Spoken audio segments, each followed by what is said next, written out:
Chers frères et sœurs en islam, assalamu alaikum wa rahmatullahi ta'ala wa barakatuh. Nous allons vous parler du sens et mérite de la nuit du destin. La nuit du destin appelée Laylatul Qadr est une nuit exceptionnelle d'une grande importance. Une nuit, je dirais, de haute spiritualité à tel point que si elle nous échappe, nous allons manquer un bien immense. La nuit du destin est meilleure que 1000 mois, c'est-à-dire 83 ans, affirme Allah subhanahu wa ta'ala qui nous dit dans le Saint-Coran. بعد أعوذ بالله من الشيطان الرجيم ليلة القدر خير من ألف شهر. Que la nuit du destin est meilleure que 1000 mois. Autrement dit que toutes les adorations exécutées durant cette nuit sont meilleures que celles faites dans 1000 mois dépourvues de Laylatul Qadr. Pour vous montrer la grandeur de cette nuit qu'est la nuit du destin. Le prophète Muhammad alayhi salatu wa sallam nous dit: Man qama laylatul qadr imanan wa ihtisaba ghufira lahu ma taqaddama min dhanbi. Que quiconque vient en prière pendant la nuit du destin avec foi et conviction verra tous ses péchés antérieurs effacés. Maintenant, où se situerait exactement la nuit du destin? Là, beaucoup d'affirmations ont été avancées. Certains oulémas ont affirmé que la nuit du destin se situe dans la dernière décade du Ramadan. Car durant celle-ci, le prophète Muhammad sallallahu alayhi wa sallam priait toute la nuit et réveillait toute sa famille pour prier avec lui et s'abstenait même de ses épouses.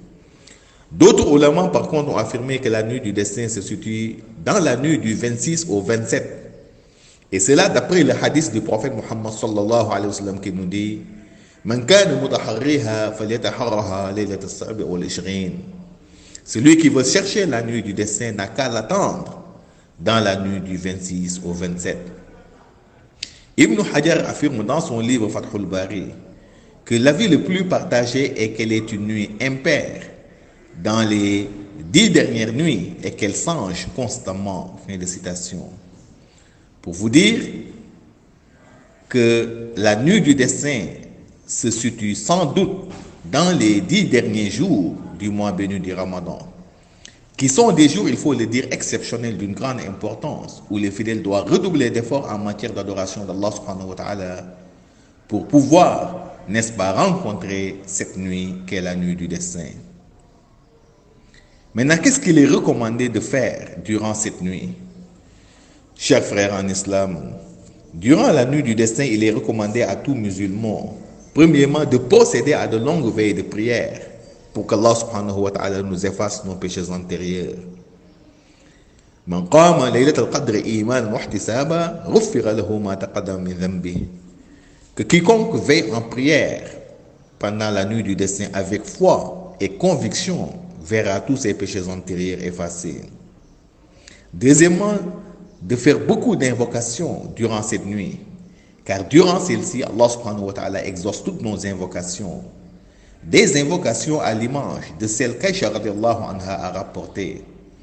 Aïcha rapporte avoir demandé au prophète Muhammad sallallahu alayhi wa sallam, au messager d'Allah: si jamais je sais exactement la nuit du destin, que dois-je dire comme invocation? Il lui dit: dis ceci: Allahumma innaka afoun tuhibbul afwa fa'afu anni.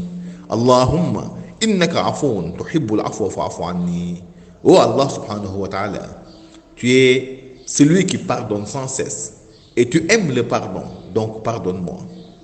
Il est recommandé également de beaucoup lire le Coran, car c'est durant cette nuit précise que le Coran a été révélé au prophète Muhammad sallallahu alayhi wa sallam.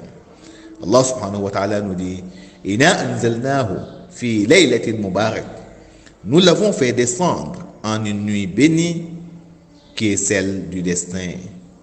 Donc c'est une nuit exceptionnelle d'une grande importance, où tout fidèle doit redoubler d'efforts, n'est-ce pas, en matière d'adoration d'Allah subhanahu wa ta'ala. Chers frères en islam, nous voilà au terme de notre rappel. Merci et à la prochaine.